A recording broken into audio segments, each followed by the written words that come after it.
Hi, welcome to a seated banded workout.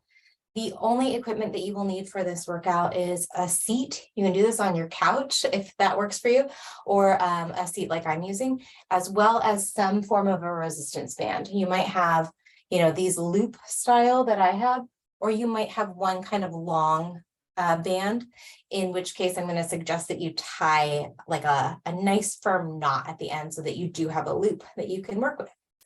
You can do any of these movements. You can do all of these movements.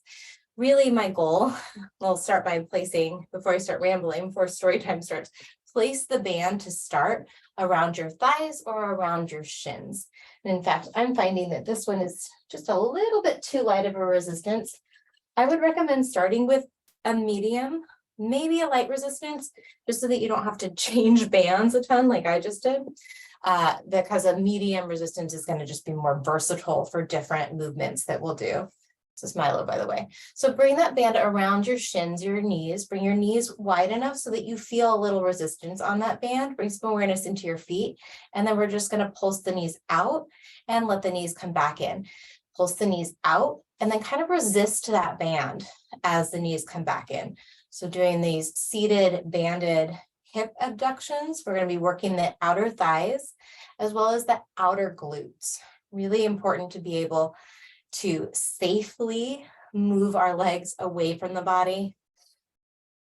Step to the side, get out of the car, get into the car. A lot of life seems to be forward and backward, our movement patterns, but these sideways movements are really, really key to keep training for.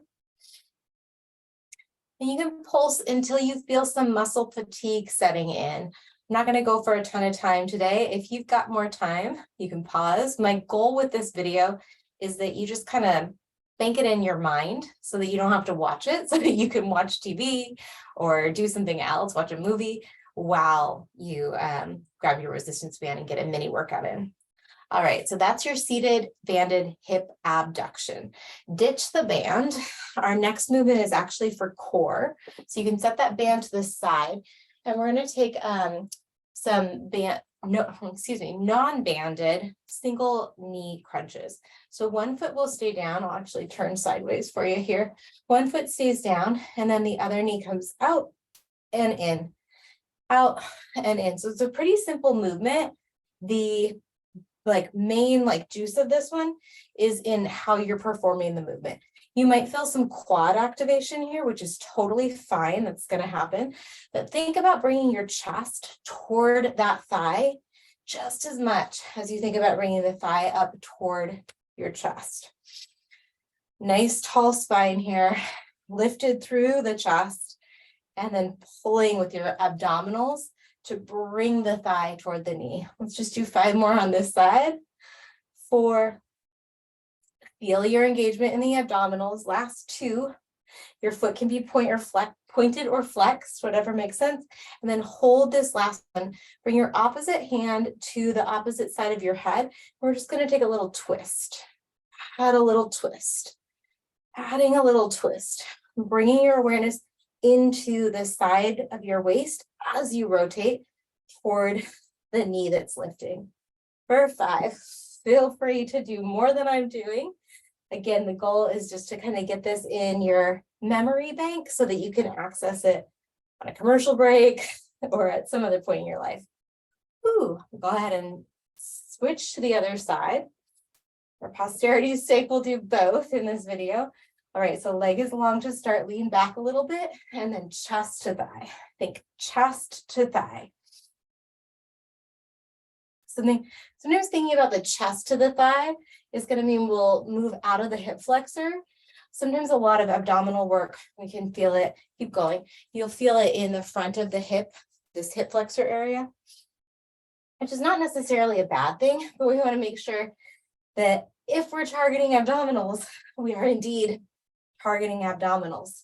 So if you think about just lifting like this, sometimes you're going to feel a lot more in that hip flexor than if you're bringing your chest toward the leg. 5 more, and then we add our twist for 3, 2, you could be doing this straight forward. I should be sure that I'm demoing that. 2 and 1. All right, keep the knee lifted. Opposite hand, opposite side of your head. Rotate toward that knee and then lengthen the leg as you open the elbow. Feel free to add an exhale on that squeeze. So breathe in, breathe out. Breathe in, out, out. 3. Keep going. You've got 2 more and 1. We're going to grab that band again. We'll move into your banded pull apart. This is a shoulder strengthening exercise. So you can take the band, put a little bit of slack between it. Your wrists are straight out away from the shoulders, maybe just a smidge lower than shoulder level here. So instead of having them up, just drop slightly lower so that we're sure we're staying out of the upper traps and into the upper back and shoulders. And then you're going to pull that band apart, bringing it right up to the chest. Feel the shoulders hug the spine there. Bring your wrist right back in front of the shoulders. The band should slacken again. And then open again. Shoulders hug the spine. Band comes forward, wrists come forward, shoulders move away from the spine. And then as you tug, the shoulders squeeze in toward your back. So I'll show you from the side here. Your back stays nice and straight. You're not leaning in toward that band, right? So keep the chest upright so that we're isolating this movement in the shoulder rotator cuffs. I think a lot of the time folks think that, grabbing a resistance band and doing a couple exercises while you're on the couch or there's a commercial break isn't enough to quote unquote count. And I'd really like to dispel that myth. In the long run, at the end of the day, at the end of the week, at the end of the month, at the end of the decade, your body doesn't care if you did, a 50 or 90-minute long workout. It cares that you've maintained an active lifestyle, right? So mixing some movement throughout your day in smaller, more digestible sizes over the long run is going to not only reduce your risk of overdoing it and hurting yourself, but increase your overall well-being, increase your muscle health. For me, I feel a big shift in my mental well-being already, just doing a few little movements here. Feel free to get right to that edge of fatigue or of failure and fatigue, and then roll it out a little bit, shake off through the shoulders. We're going to stay in upper body, but change it up a little bit. Bring that band up over your head. Arms are relatively straight out over your head here, with the arms a little wider than shoulder distance, and then you're going to pull down. So pull that band down. This is a banded lat pull down. Feel free to adjust. So I feel like I'll come off of the chair just so that you can see. I need to bring a little bit less resistance in that band. Arms are straight at the top. I'll show from the side, and then elbows bend as you bring that band down. Again, the spine stays pretty straight here. We are targeting the lats. So if you're feeling this a ton in your neck, I want you to bring your awareness into this part of the body. So go ahead and keep going, but you're bringing your awareness into the lats. So these big muscles that kind of come alongside the backside of your ribs here. Sometimes if you're using too much resistance, it's hard to find that muscle activation. So you can even do that without a band if you're not feeling it, and just generate what's called internal resistance, right? Imagine what it would take to pull yourself.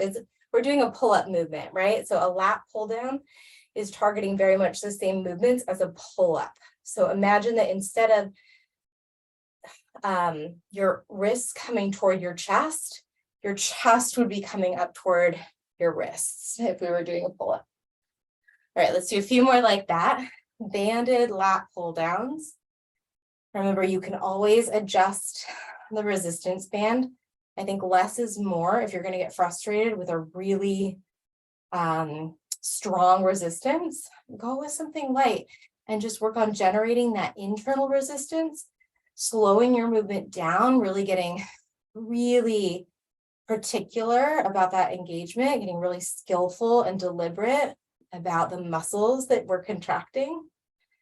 for 3.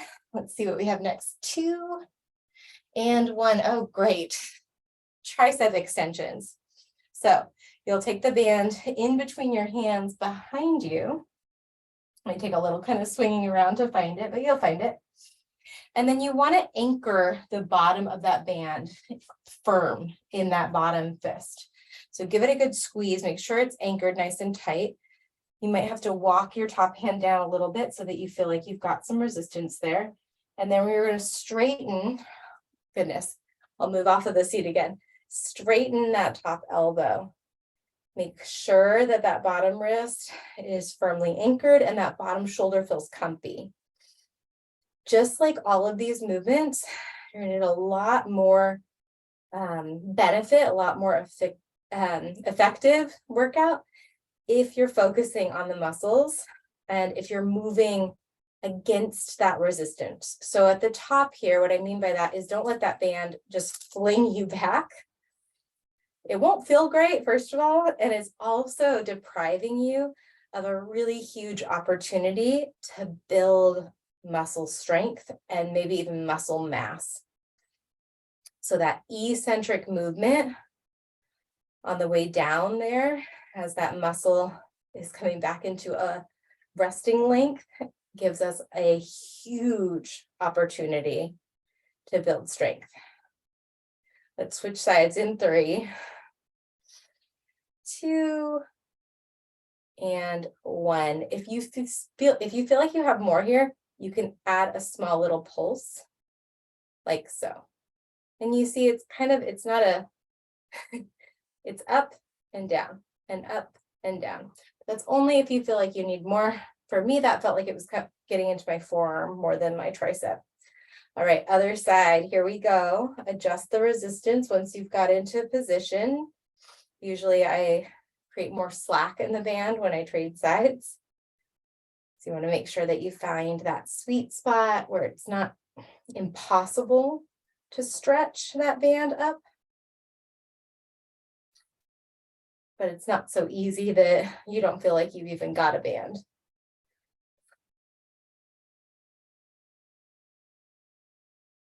Couple more, well, quite a few more. I got really talky on the other side.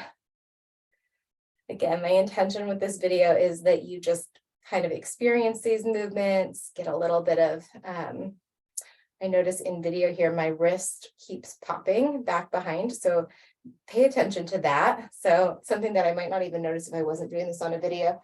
If your wrist is splaying open, if it's flexing back, I want you to be really mindful of keeping that wrist and forearm in line. So what was happening for me is, in an effort to not work so hard in my upper arm, I was subconsciously bending that wrist. Let's see if you can avoid doing what I was doing so that you're getting the most out of your time here. Where was I? I was saying that hopefully it doesn't matter if we're perfectly symmetrical on each side, because you would be doing this maybe during a commercial break, in which case there's going to be a tiny bit of variability. Once you start to feel a good burn in the muscle, see if you can do maybe 3 to 6 more reps, and then let yourself be done with that one. So once you get into that place where it's almost like you couldn't do anymore without compromising your form, without your wrists getting all flimsy, then we want to quit while we're ahead. But right up to that point, work right up to that point. All right, we've got one more movement. We've got a banded row, seated banded row. I have a couple options for you with this one. Option 1, we'll start in the same position. You're going to bring that band underneath your feet and into each hand. My feet are pretty close together here. That's what I want for you too. And then you're at the edge of the seat. You're going to hinge forward through your hips and then nice narrow row. This is option 1.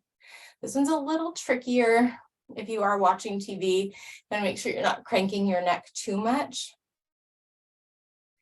You might need, I feel like I need a little more resistance on this band for these narrow rows.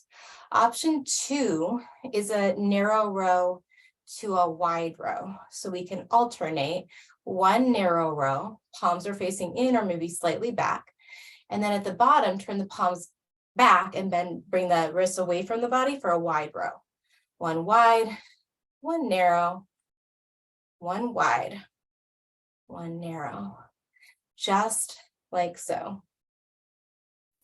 Option 3, instead of alternating, is just to take those wide rows. For most folks, that's going to be a little tougher, so you might want a little bit less resistance, right? Because we've got that band stretching farther. That's not going to work super well. So you might need a different band for that one. All right, let's do a few more of those in case you're just trying to play the video through. Keep it simple. You can be doing your narrow rows with me. If you've got more resistance on your band, you might be alternating some wide rows. If your band is allowing for it, you might be taking those wide rows exclusively. Last 3. Awesome. 2 and 1. All right, with any workout, including one like that, just gently, you could be not even making a thing of it while you're watching TV, kind of shake it out a little bit, shake out the wrists, on the head side to side. Give yourself a nice big cleansing breath. If it's not too weird in your space, big inhale, reaching the arms up. And then maybe you sigh it out. All right, I hope that that is helpful. Again, my goal is not that you press play on this all the time, but that you have now a little bit of a repertoire to work with. You can have a resistance band hanging out on your coffee table or laying over one of the decorative throw blankets or something, so that you know to grab it if you have time, while you're watching TV, while you're watching your commercial, just doing your life. Let me know if that was helpful or if there's anything that was unclear. Most definitely there was stuff that was unclear. We'll just keep working on it. All right, all my best.